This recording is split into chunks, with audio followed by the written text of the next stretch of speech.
Capítulo 1. Por la madriguera del conejo.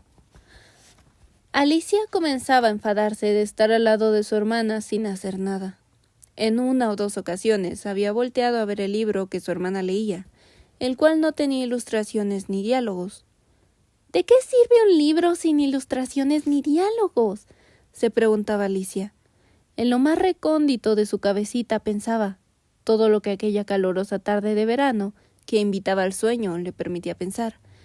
Si el placer de tejer una cadena de margaritas valía la pena de levantarse para recogerlas, cuando, súbitamente, un conejo de ojos rojizos pasó corriendo cerca de ella.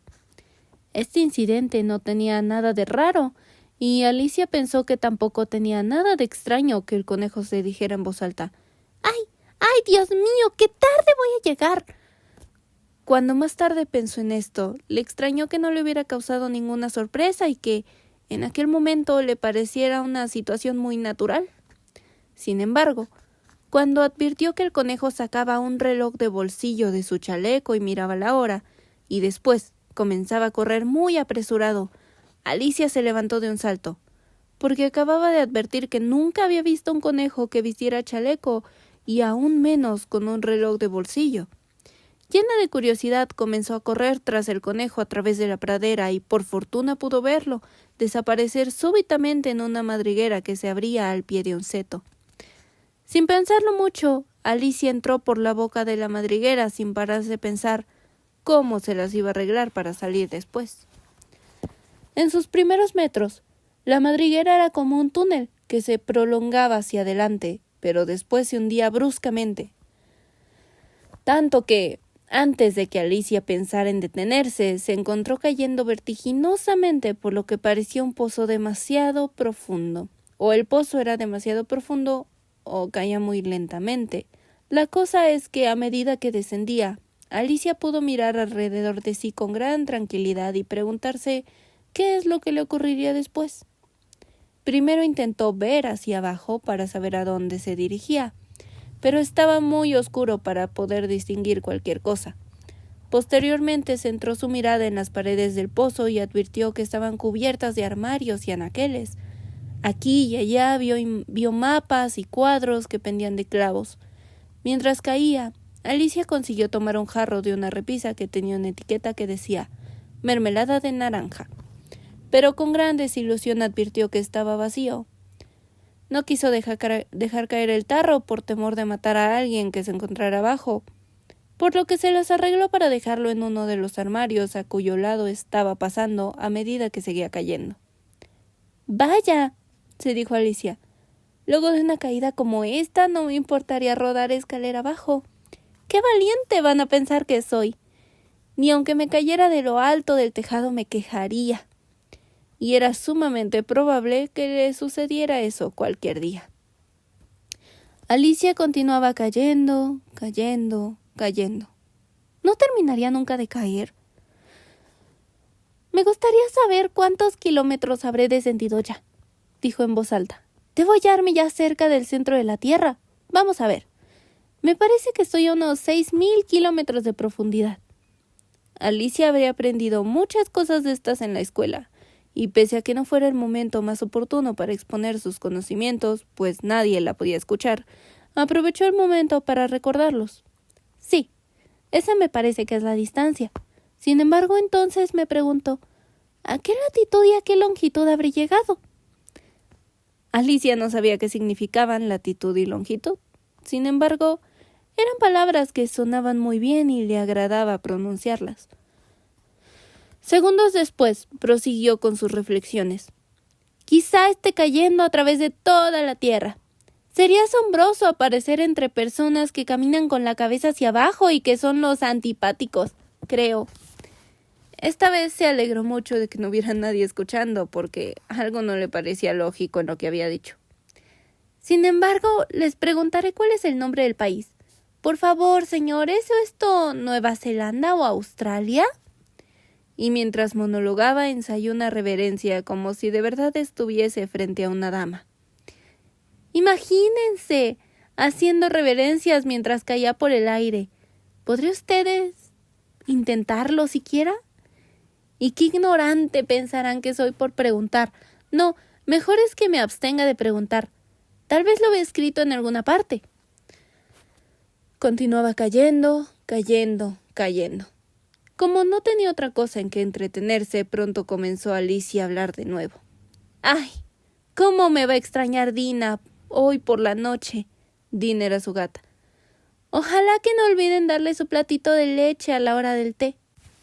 Adorada Nina, me encantaría mucho que estuvieses aquí abajo conmigo, aunque ahora que recapacito, por el aire no hay ratones. Sin embargo, podrías cazar murciélagos que después de todo, ¿sabes? Se parecen mucho a un ratón. Me pregunto si comen murciélagos los gatos. Para este momento, sin embargo, Alicia comenzó a sentirse muy adormilada y continuó repitiéndose como en un sueño. ¿Comen los gatos a los murciélagos? Y de vez en cuando, ¿comen los murciélagos a los gatos? Porque, incapaz de responder a ninguna de esas preguntas, como ven, lo mismo le daba a una u otra. Alicia sentía que se estaba durmiendo del todo, y estaba justo empezando a soñar que paseaba con Dina de la mano y preguntándole muy seriamente. Ahora, Dina, dime la verdad, ¿te has comido un murciélago alguna vez? Cuando de golpe y porrazo cayó con gran estrépito sobre un montón de palos y hojas secas. La caída había terminado. Alicia no se había hecho el menor daño e inmediatamente se puso en pie. Miró hacia arriba, pero todo era oscuridad. Delante de ella se abría otro largo pasadizo y por allí alcanzó a ver al conejo blanco que se alejaba corriendo apresuradamente. No había tiempo que perder. Alicia corrió como el viento justo a tiempo de oírle decir, cuando el conejo doblaba un recodo. «Por mis orejas y mis bigotes, se me está haciendo muy tarde». Seguía al conejo muy de cerca, pero cuando dobló el recodo lo perdió de vista. Se encontró de pronto en una larga galería de techo bajo iluminada por una hilera de lámparas colgantes. Alrededor de todo el vestíbulo se verían varias puertas, pero estaban todas cerradas con llave. Después de haberlo recorrido de punta a punta, bajando por la derecha, subiendo por la izquierda y probando en todas las puertas, Alicia regresó tristemente al centro, preguntándose cómo podría salir de allí. Súbitamente se encontró con una pequeña mesa de 3 patas, toda ella de cristal macizo. No había nada sobre ella sino una pequeña llave de oro, y lo primero que pensó fue que aquella llave tal vez debía abrir alguna de las puertas del vestíbulo, pero ¡ay! O las cerraduras eran demasiado grandes o la llave demasiado pequeña, porque lo cierto es que no pudo abrir ninguna. Sin embargo, cuando lo intentaba por segunda vez, descubrió una cortina baja en la que hasta entonces no se había fijado, y tras ella había una puertecita de unos 40 centímetros de altura. Introdujo la llave de oro en la cerradura y con enorme satisfacción vio que la puertecita se abría. Alicia abrió la pequeña puerta. Daba a un corredor diminuto, no mucho mayor que el de una ratonera. Poniéndose de rodillas, divisó al final del pasadizo el jardín más hermoso que jamás hayan visto. Cuánto deseó salir de aquel triste corredor, deslizarse por el pasadizo y llegar hasta el jardín. Pero no podía siquiera meter la cabeza por ese corredor tan diminuto. Y además, aunque pudiera, pensó la pobre Alicia, ¿de qué me serviría sin los hombros? ¡Ay! ¿Cómo me gustaría poder plegarme como un catalejo? Si supiera por dónde empezar, tal vez podría. Tantas cosas extraordinarias le habían ocurrido ya, que Alicia empezaba a pensar que en realidad muy pocas cosas eran imposibles. Como no le iba a servir de nada quedarse allí pasmada ante la pequeña puerta, Alicia volvió a donde estaba la mesa, con la vaga esperanza de encontrar otra llave, o por lo menos un libro de instrucciones para plegarse una misma como los catalejos. En esta ocasión encontró encima de la mesa una botellita. «Esta botellita no estaba ciertamente antes», se dijo Alicia. Botella que alrededor de su cuello tenía colgado un cartelito de papel en el que se leía la palabra «Bébeme», hermosamente escrita en grandes caracteres. Es muy fácil decir «bébeme», pero Alicia, siempre tan lista, no iba a hacerlo así porque sí. «No, primero miraré a ver si en alguna parte se lee veneno o no», dijo, porque había leído varios cuentos deliciosos sobre niños que habían acabado quemándose o habían sido devorados por las fieras, y otras cosas no menos desagradables, tan solo por no haber querido hacer caso de las simples advertencias que sus amigos les habían enseñado.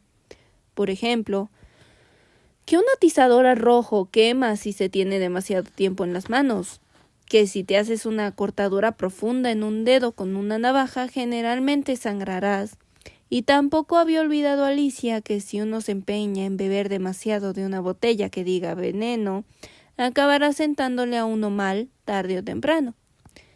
Sin embargo, en el frasco no se indicaba veneno, por lo que Alicia se aventuró a probarlo, y hallándolo de muy buen gusto, pues sabía pastel de cerezas, a piña, a pavo asado, a caramelo, a tostadas calientes con mantequilla. Acabó pronto por bebérselo todo. «¡Qué sensación más curiosa!», dijo Alicia. «Parece que me estoy encogiendo como un catalejo». Y así era, en efecto. Ahora tenía tan solo 10 pulgadas de altura y su cara se iluminó de alegría al pensar que tenía precisamente el tamaño adecuado para poder pasar por la puertecita y entrar en aquel precioso jardín. Sin embargo, esperó primero unos minutos para ver si seguía menguando todavía, porque estaba algo preocupada. «Porque podría suceder», se dijo Alicia, «que me derritiera por completo como una vela, ¿y qué sería de mí entonces?». Se preguntó, intentando imaginarse qué le pasaba a la llama de una vela cuando se la apagaba de un soplo, pues no recordaba haber visto nunca nada semejante. Al cabo de un rato, viendo que no pasaba nada más, decidió entrar en el jardín acto seguido, pero ¡ay, pobre Alicia! Cuando llegó a la puerta se dio cuenta de que había olvidado llevarse la pequeña llave de oro, y cuando regresó por ella a la mesa, vio que le era del todo imposible alcanzarla. Podía verla claramente a través del cristal, e intentó trepar por todos los medios por una de las patas de la mesa, pero era demasiado resbaladiza, y cuando se sintió agotada de tanto intentar, la pobre se sentó y se echó a llorar. «¡Basta! Es inútil llorar de esa manera», se dijo Alicia a sí misma con bastante firmeza. «Te aconsejo que dejes de hacerlo ahora mismo». Por lo general se daba buenísimos consejos, aunque rara vez los seguía, y a veces se regañaba con tanta severidad que se le saltaban las lágrimas. Recordaba haberse dado jalones de orejas porque en el curso de un partido de croquet que jugaba contra ella misma había hecho trampa. A esta curiosa niña le gustaba mucho comportarse como si fuese 2 personas a la vez. «Pero ahora no sirve de nada», pensó la pobre Alicia, «pretender ser 2 personas. Tampoco queda de mí que apenas si puedo ser una sola». Al poco, sus ojos se posaron sobre una cajita de cristal que yacía bajo la mesa. La abrió y encontró en ella un pequeño pastelito en el que la palabra «cómeme» estaba bellamente escrita con pasas. «Lo comeré, pues», se dijo Alicia. «Si me hace crecer, alcanzaré la llave, y si me hace menguar, siempre podré deslizarme por debajo de la puerta. Pase lo que pase, entraré en el jardín. Poco me importa lo que ocurra». Comió un pequeño bocado y se preguntaba ansiosa: «¿Hacia dónde? ¿Hacia dónde?», poniéndose la mano sobre la cabeza para ver en qué dirección iba a empezar a cambiar. Se quedó completamente sorprendida al darse cuenta de que seguía con el mismo tamaño. Claro que esto es lo que generalmente sucede cuando comes pasteles. Pero es que Alicia estaba ya tan acostumbrada a que todo cuanto le sucediera fuera algo extraordinario, que le pareció de lo más soso y estúpido que la vida siguiera por el camino normal. Así pues, se concentró en la tarea y en poco tiempo dio buena cuenta del pastelito.